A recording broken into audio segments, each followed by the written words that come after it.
Welcome to the Bring Me to Life podcast. It's time to wake up and shine on.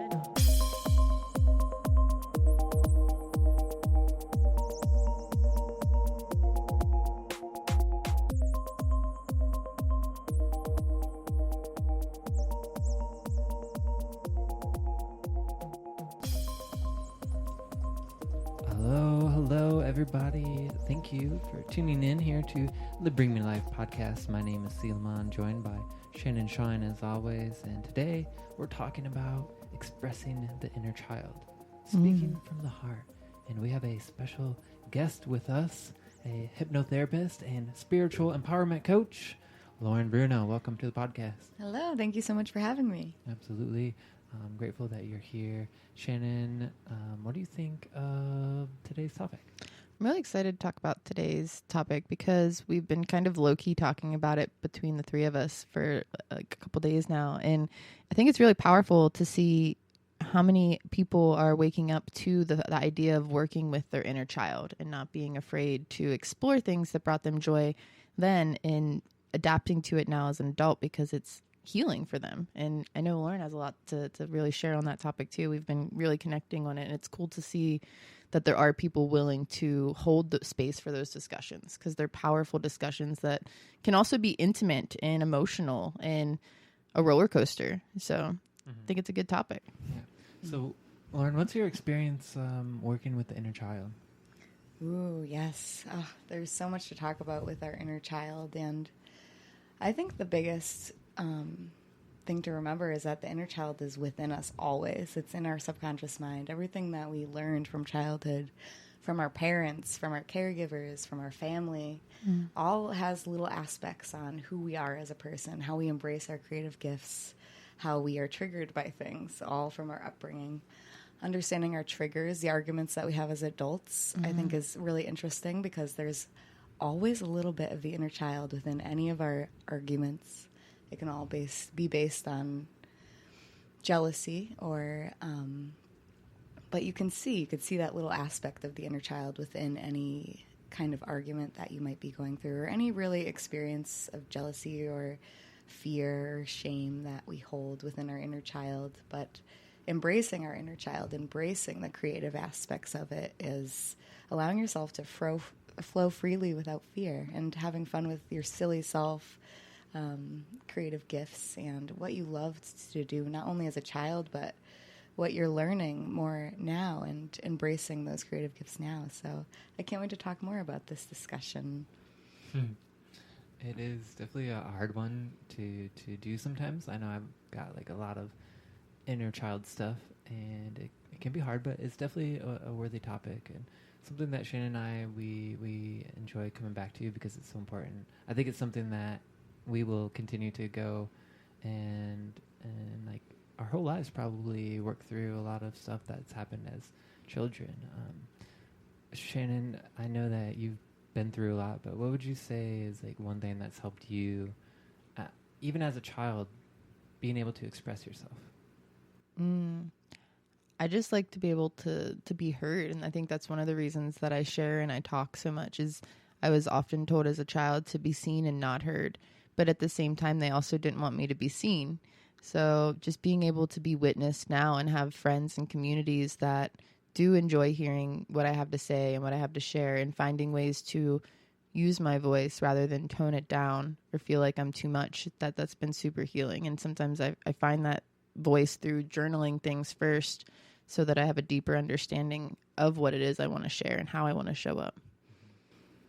Yeah, it's so important to find that support for people who enjoy what you do. Like I'm sure as a kid, you made a lot of art and stuff then too, and I'm sure, you know, even if your parental figures or whoever didn't pay attention, I'm sure there would have been somebody out there who would have just loved and found it so adorable that you were like making these things.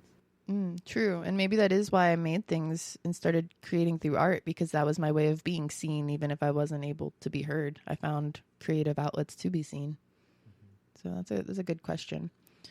I think it's interesting. Lauren brought up about how different arguments and even like bickerments or triggers and things. The word triggers has been a word I feel like has come up a lot in some discussions lately, can really reflect things that happen to us as children.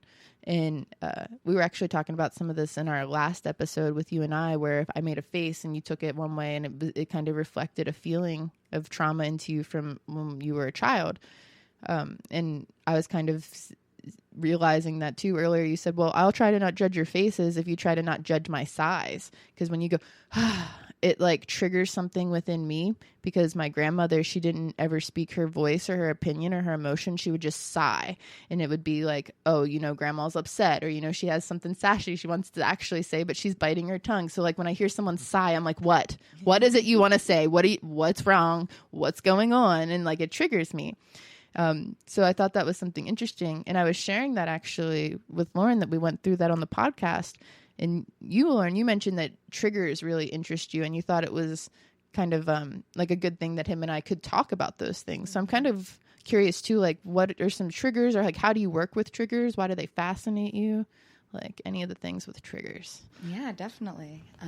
Oh, that's so introspective, though, really being able to notice that that was your grandmother's sigh and how you can associate that, because not all of us can really notice those little nuances in our family structure and what we're looking at with our own persona, and how we can understand those little things that can trigger us: sounds, smells, sights.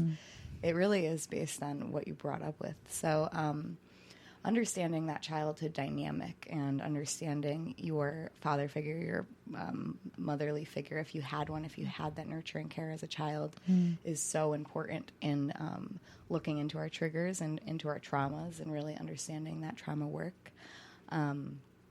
How your father or mother loved you, and if they showed their love in certain ways. And we talked about bullying a little bit earlier too, and a lot of families and people that I work with and friends and my own personal experiences, we were brought up in a family of kind of like making fun of another person to see that as love, as they would see it as love, and not the child wouldn't always see it as love. They would feel misunderstood or unheard, and some other people might take that into another way where they bully other people or continue to bully people. And recognizing that within yourself, recognizing how you're handling each situation within your triggers.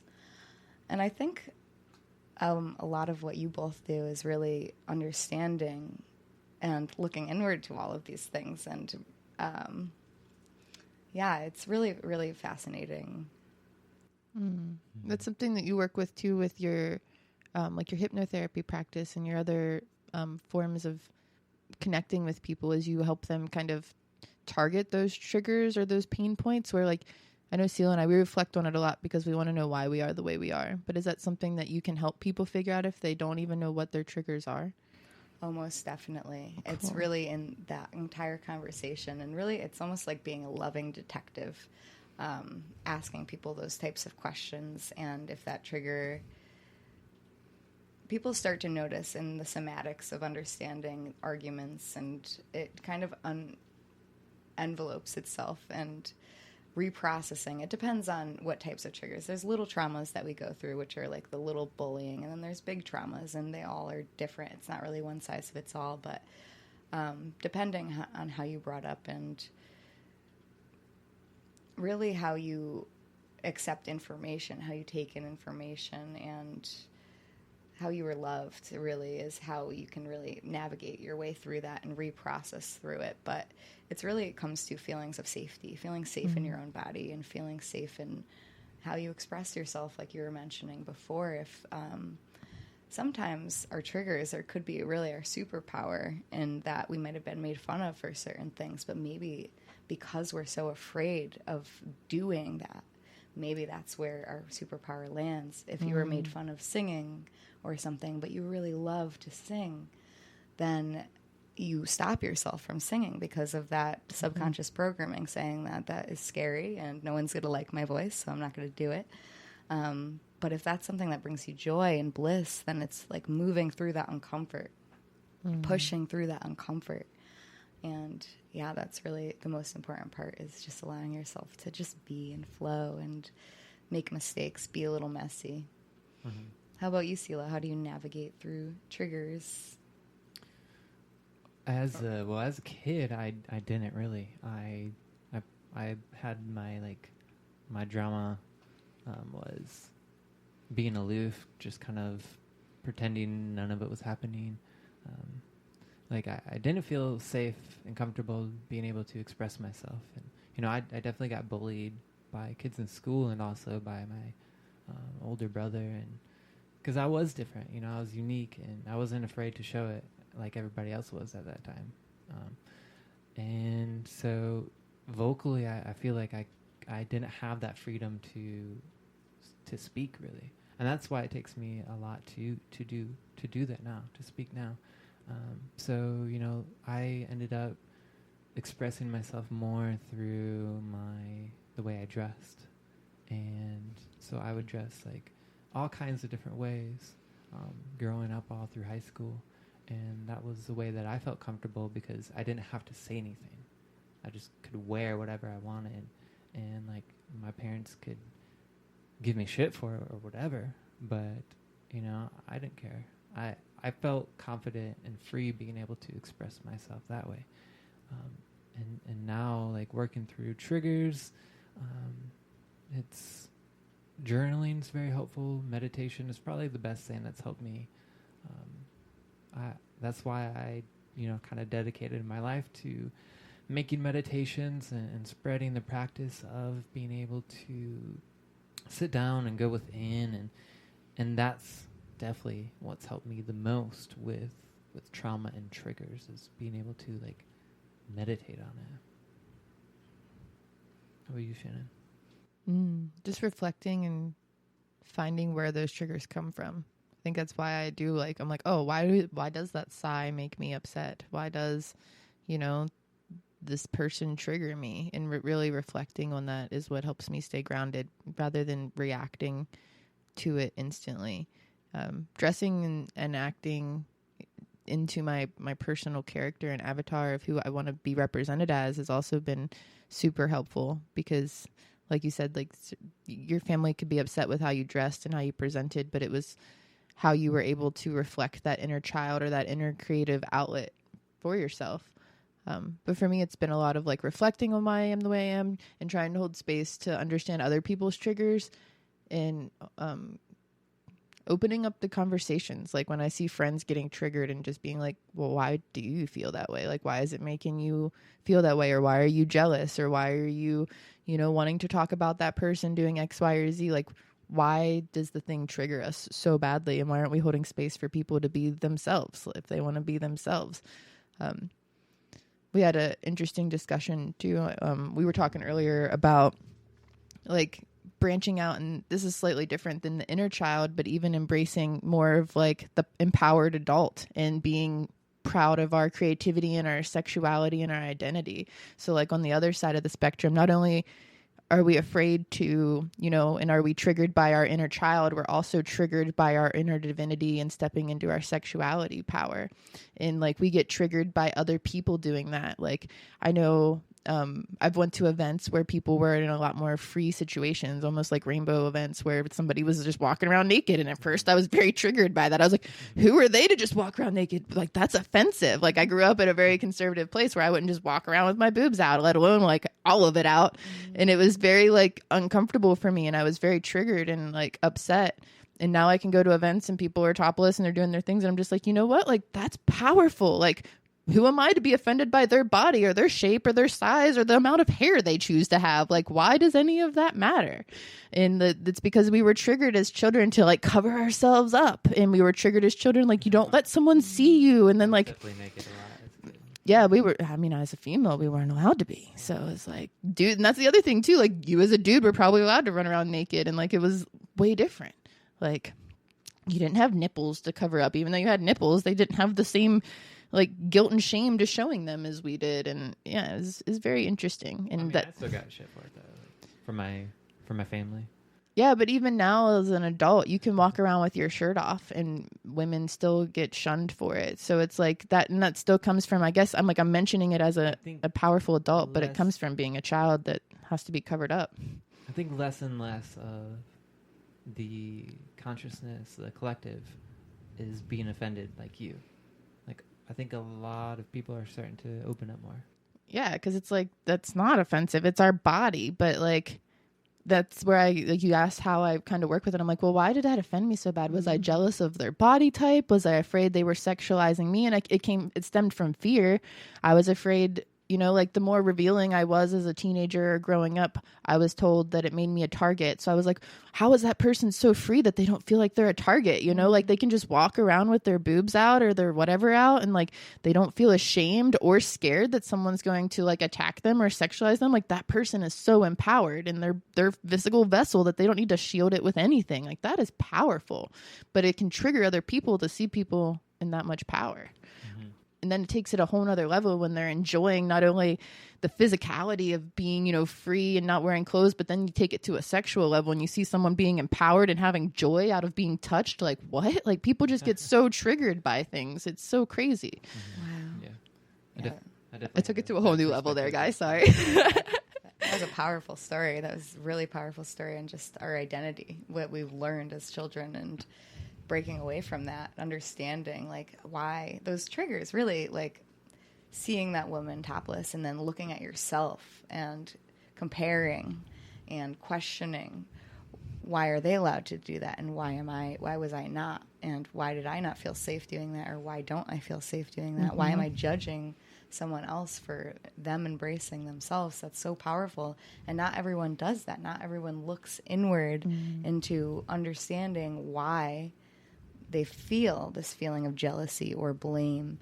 And more times than not, it comes from that programming from childhood. It comes from the systems we were brought up in, the societal norms. You're not allowed to do certain things, and breaking away from that mold takes courage and guts. So Totally. There's so much trauma from sexuality, especially as a child. I have a lot of sexual trauma from childhood. I think probably most people, which is very disturbing, and I think conversations like this are gonna like help heal all of that, because they say like on this planet, like as humans, sexual energy is one of the most powerful energies that we could work with, and so like you can kind of see why whoever wanted to fuck with the planet was like, yeah, let's just give everybody sexual trauma. Or just triggers in general. Lauren and I talked about this earlier too. We were mentioning like people being afraid to be themselves, and I was like, well, why are we so afraid? Well, we're afraid because we were trained that way. We were literally traumatized into being afraid to be ourselves and to be empowered. We were trained to think that people would make fun of us if we wore something out of the norm. We were trained to think that, people may not want to hear what we have to say, or that they might not like our voice if it's not on pitch every time. And like, why are people so afraid? Because we've been told to be afraid. There's not many people out there or adults out there that are telling children like, go out there and don't be afraid. More people than not. I mean, maybe they're evolving now. As you said, people are evolving, but there's been generations of trauma that are just like, be afraid to talk to strangers, be afraid to go out into the world, be afraid to leave your hometown. And it's like, why are you guys so afraid to go out into the world? Like, how did we get this so ingrained in us if maybe people aren't out there being mean to each other and picking on each other? Like you had mentioned, like your family also kind of was a family that picked on you. Is that a thing? Yeah. My father was very tough minded and loved to poke fun. And I was hurt by a lot of what he said, about singing, or if I ate something, he would kind of pick on me and just be like, I'm kidding. But it's funny when you start to come out of that victim mindset of me pointing the finger at my dad, and more in that empowered tone of, no, this isn't really how I would like to be treated. Even though I love you and respect you, I am going to request that you don't say those types of things to me anymore in an unconditionally loving way. And standing up in your own power is breaking away from that fear of what anyone else said, that fear of that sexual trauma, that fear of any other, blockages that we are so afraid to embrace. But yeah, that's bullying and picking on is really interesting, because there's so many different responses that can come from that if you were bullied. And one of them could be really being afraid to be yourself. The other could be you could have turned into that bully yourself. But neither of those responses are either good nor bad. It's recognizing our own responses of them and breaking through them. In terms of sexual trauma, if you wanted to talk about that with childhood, Silo mentioned that there is so much power in owning our own sensuality and sexuality. And what are some of the ways that you've been embracing, both of you, more of your sensual power and sexual power energies? Well, I'll say, as a kid, I went to church a lot, and the church was like, you have to be married to a man and a woman, and that's it. And otherwise, it's sin, it's evil, it's bad. And that was definitely one thing that did not resonate with me at all, as a kid even. And so I was afraid to explore and express myself, and I felt like if I was attracted to a male or something, then I was like, that was not right. That was not right to do. Like, I'm doing something bad. I'm going to get in trouble. So I didn't express that at all for a very long time. And even though my family would make fun of me, call me gay and stuff like that, and I was like, I'm definitely not gay because I like girls. But, I was afraid to explore anything else. That's one thing that I've been more open to. I wouldn't say I have a lot of experience, but I've been a little more open to that side of my sexuality.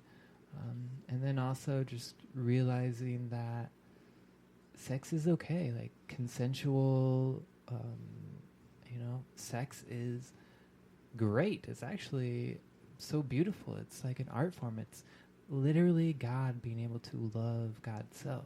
In my eyes, I see us all as a reflection of the divine, and the more I feel into that, the more I see sex and sexuality and sensuality, even just being able to cuddle and hold and stuff like that with others. You are God, just being able to love God's self. I love that. Yeah. That's a good question. Yeah, I love that too. And it's good that, I feel like what you're saying is you've accepted that it's okay to explore your desires. It's okay to explore, do you not know if you like guys or if you like girls?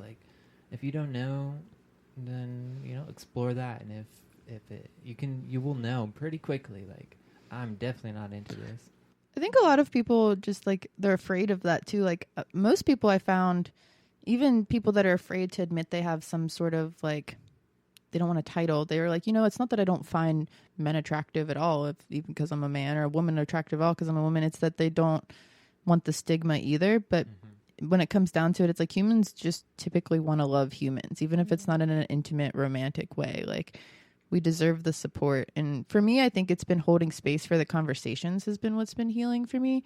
I grew up in a community where sex wasn't talked about, even between my friend groups. And, having intimate partners was if not everybody in the group had one, it was you didn't want to talk about those things. And nobody celebrated wins. And it almost feels weird to say having sex with somebody as a win. But when you have that intimate connection with somebody and you're wow, that was so powerful. And then you don't have a way to express that or really appreciate it, writing it in a journal, but also holding space for it to be talked about, because I think that because we don't talk about those intimate connections, we see sex as a bad thing. Oh my God, I just had sex with that person. It was so terrible. Or I can't believe that this happened, or this person was this way. And it's we hear all the negative experiences about having sex with people, but we don't hear about the blissful connections about things. You hear about hookup culture and one night stands, but people that are in really happy relationships too, you don't typically hear about their sex life or how they stay in that happy relationship or what their intimacy is like. And I think these conversations need to be had more so that it's not so taboo. But also for a personal thing, I've been embracing more just like dressing in things that make me feel sensual, wearing things or like doing things like dancing more. I find the more I dance and the more I move my body in my own kind of practice and situation, it makes me feel more playful. And like I do enjoy like, and then, you know, like welcoming CeeLo into my energy field, because it's been like I've got to move my own energy around and not dancing for so long. Like I was in my bubble and I didn't want to be touched and I didn't feel sexy. I didn't feel sensual for a while, going through like a depressive state and a body shift. And I think that's okay too. Like it's okay for your body to evolve and to not want to be sexual but still sensual. Mm-hmm. Like the difference of sensuality and sexuality. Mm-hmm. It's like a playful dance within them, and there's so much shame revolving around sex. Like as a child, I don't know if you both had to talk or the talk, or if you learned it in school, or if you no talk Parents either. were very avoiding of the talk. I think you got like even signed out of the talk for school. Like you weren't even allowed to get the school talk. I was not allowed to get. One time I actually got a note, and they're like, if your parents don't want you to come, you need to have them sign this and bring it back. My dad signed it, and I was like, fuck you, Dad, I'm going. So I did not give it to them, and I went to that class. And they were probably like, this is the biological system, reproductive, and they didn't give you any logical advice. There was no actual good advice in the terrible, talks. Actually, I'm glad I did it, because, you know, I was very curious about that, and my parents didn't teach me shit. So it's like ridiculous. Like, why is it such a bad thing to talk about this stuff? Like, as a kid, I would have loved to know that sex was such a powerful thing, and that trapping your energy with others, like if it's not a good energy, like you're going to be stuck with that for a very long time. Like, it was like, don't talk about it. So, but it is weird because like it's talked about like it's only used for reproduction. There's no like release. They don't talk about the energetic connection. They don't talk about the intimacy and how like touch is powerful. Yeah, the emotional aspect. There's like none of that, and all of that's so powerful. And like, and because they don't talk about it, what happens to us in our childhoods create those triggers, even in like sexual connections too. Like, and then people become ashamed of things that they're like interested in, because like a lot of fetishes and like fantasies and things come from childhood traumas as well, which I find really wildly interesting. So it's quite a connection there. I like how we had no intention on getting on this part of the spectrum, but like childhood trauma just takes you down quite a portal. Yeah. So what would you say, Lauren, is like some of the ways that you've been able to heal any of that kind of trauma and being able to like express your sensuality and your sexuality more? Yeah, it's really powerful. I think I was so afraid of my own sexual energy. I was scared of it for a very long time, and growing up in that shame and no one talking to you about it, and learning kind of about sex through friends already having it, and maybe they're a little more advanced than you, and that competition in high school and not knowing. And my first couple of boyfriends, they were like, you're a virgin? Ew, that's disgusting. So that shame started to like build within itself too. And so you feel this shame and you don't really understand it. You don't understand why you're so afraid. Is it sexual performance that you're afraid of? Is it wanting to have more of an intimate connection and be held? That's really, I mean, what I search for in my own sensuality and sexuality. But releasing that shame took really loving myself, meditating through, and finding partners that were accepting of whatever performance, whatever messiness it's going to be. It's holding each other and valuing each other in more than just the aspect of sex. Sexuality is feeling that flow of energy moving through you, and especially in the sacral chakra, a lot of shame that's held within that. We really need to release it out, and I felt a lot of release in my sacral chakra, especially this year, by just talking about it, talking about how awkward it is. Certain things about sex can be, especially growing up, especially as a child, holding that shame as a child, and definitely in hypnosis and meditation, releasing, reprocessing, and understanding it more in order to embrace it. Same with being more fluid and loving or being interested in women and men. A lot of our parents' generation didn't think that was right, or maybe you had religious affiliations to it. I remember my mom telling me, bisexual people need to make up their minds. And so being bisexual, especially women, they usually will go for men because it's easier. No one will make fun of you or bully you. Mm-hmm.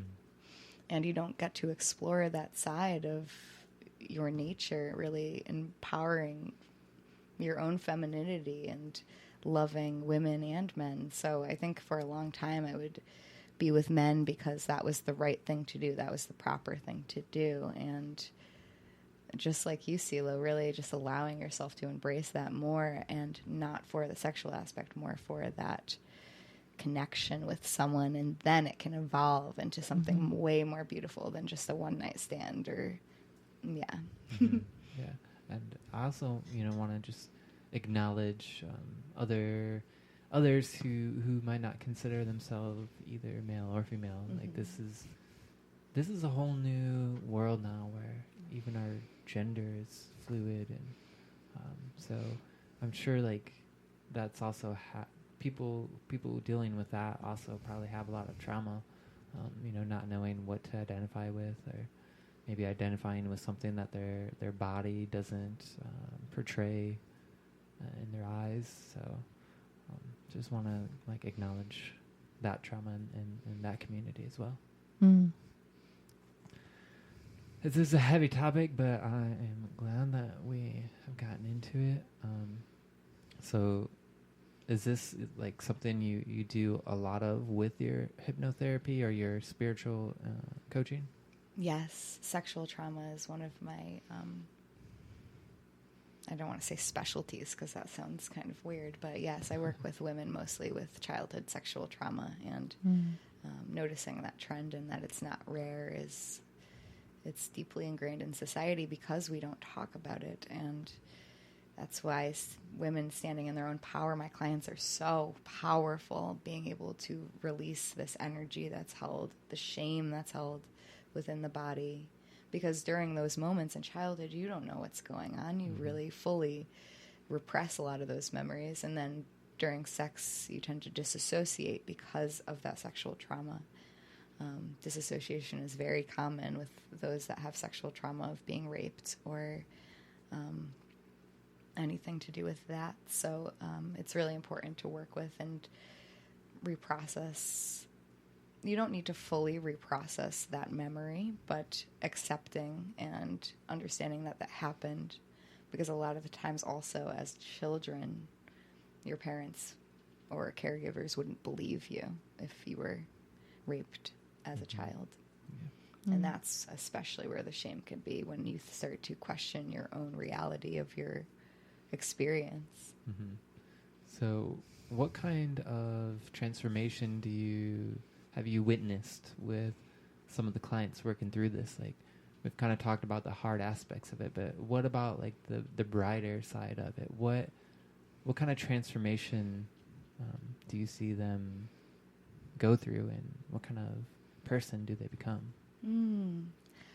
Oh my goodness, just owning their own voice more, embracing their own creative gifts, setting boundaries. Boundaries is a big thing because we tend to feel guilty for making people feel bad, or if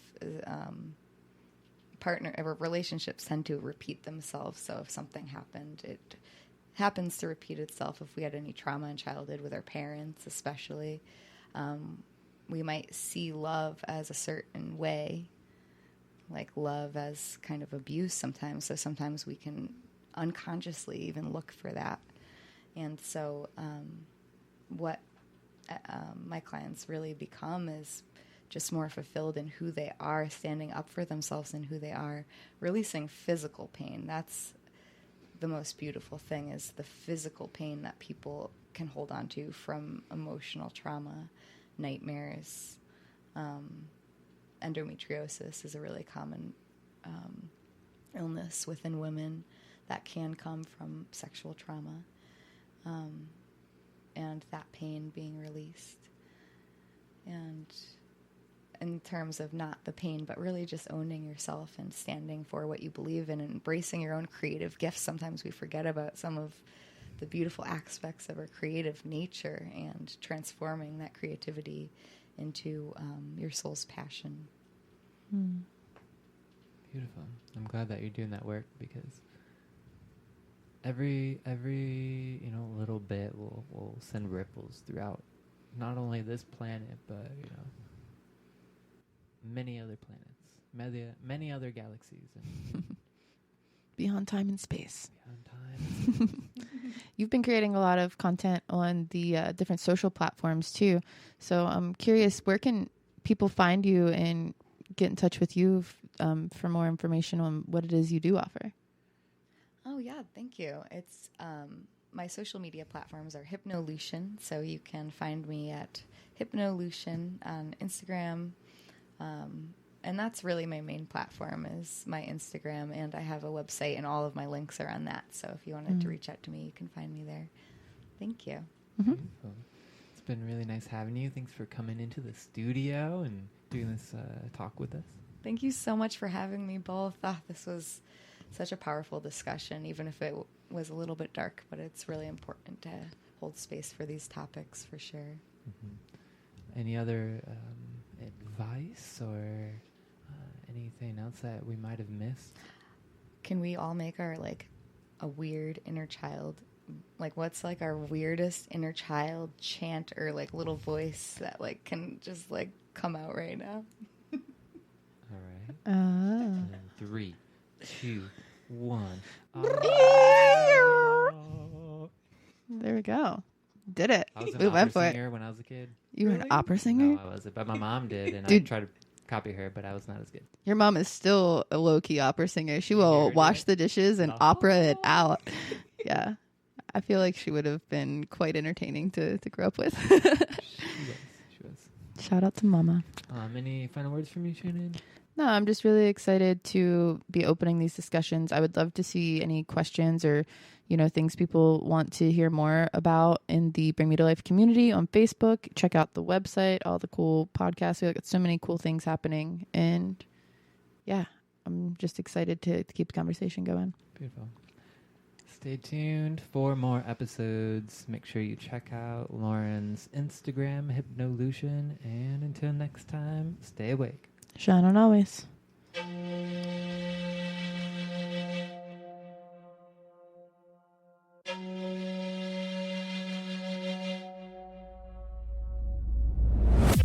For many of us, spirituality is just the quest to find essence or true meaning and to really just connect with a higher consciousness. Connecting with your spirituality is very important in this life. By becoming mindful of all of it, you can realize where you are and if that is leading you to where you want to go. Listen to the little simple things, because it's those little simple things that are going to shift you vibrationally in such a way that will prepare you to become very intuitively minded and ready to step forward on the next part of your path.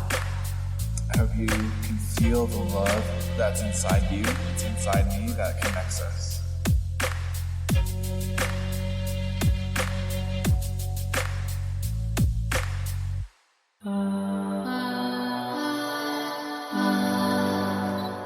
Thanks for shining on with us.